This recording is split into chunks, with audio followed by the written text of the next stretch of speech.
Ang sarap talaga kumain lalo na't ganito kasarap ang pagkaluto mo ng iyong adobo. Char. Magluluto na naman tayo guys ng adobo sa Sprite. May suka na tayo, toyo, oyster at ang pinaka-main ingredient sa lahat itong soda natin. At ito naman ang ating aadobuhin na pork. Napakuluan ko na rin yan. Kung mapapansin nyo guys, no, mahilig talaga ako magpakulo ng meat bago lutuin. Ang sunod kong ginawa ay nagisa na ako ng sibuyas dito sa kawali. Isinunod ko na nga ang bawang. Sa paggisa naman itong bawang at sibuyas, hindi ko na alam kung ano ba ang dapat uunahin. Nakadepende lang talaga sa aking mood kung ano ang aking iuuna paggisa. Ang kadalasan daw dapat iuna ay iyong sibuyas kasi medyo matagal siya masunog kaysa sa bawang. Pero ako nakadepende nga sa aking madampot. Char.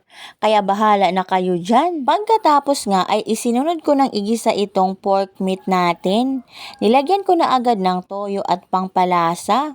As usual na kadalasan kong ginagawa, haluin lang uli. At yun na nga, isinunod ko na ang oyster. Walang kapagurang halo para manuot talaga sa laman ng meat ang mga inilagay na nating pangpalasa.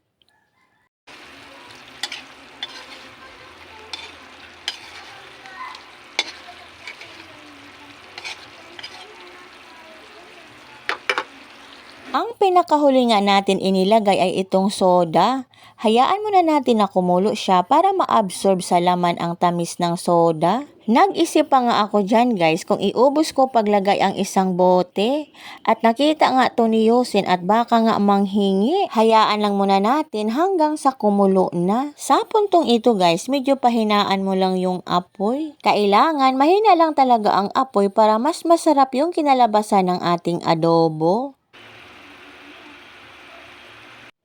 Eto na nga at kumukulo na siya, hayaan lang natin hanggang sa maglapot ang kanyang sabaw. At parang may masisira na namang diet for this video. At kung ganito nga ang resulta ng iyong iniluluto, maka-only rice ka talaga nito. Yun nga ang lagi nating sinasabi na mag-diet na tayo. Ang tanong kung kailan mo umpisahan. Dahil nga nakalimutan kong ilagay ang suka kanina kaya inilagay ko na ngayon. Ganun pa rin naman ang lasa niyan guys dahil suka lang naman ang huli nating inilagay. Kung makikita ninyo, lumalabas na yung mantika niya at wala na siyang sabaw. Ganito talaga ang gusto kong pagkaluto ng adobo. Kaya kayo dyan, kung gusto nyo ganito kasarap ang inyong adobo, gayahin nyo na tong recipe ko. Kung magkikrave man lang tayo ng adobo, tiyakin na natin na masarap. Ano pa ang hinihintay natin? Kainan na po. Tara, kain.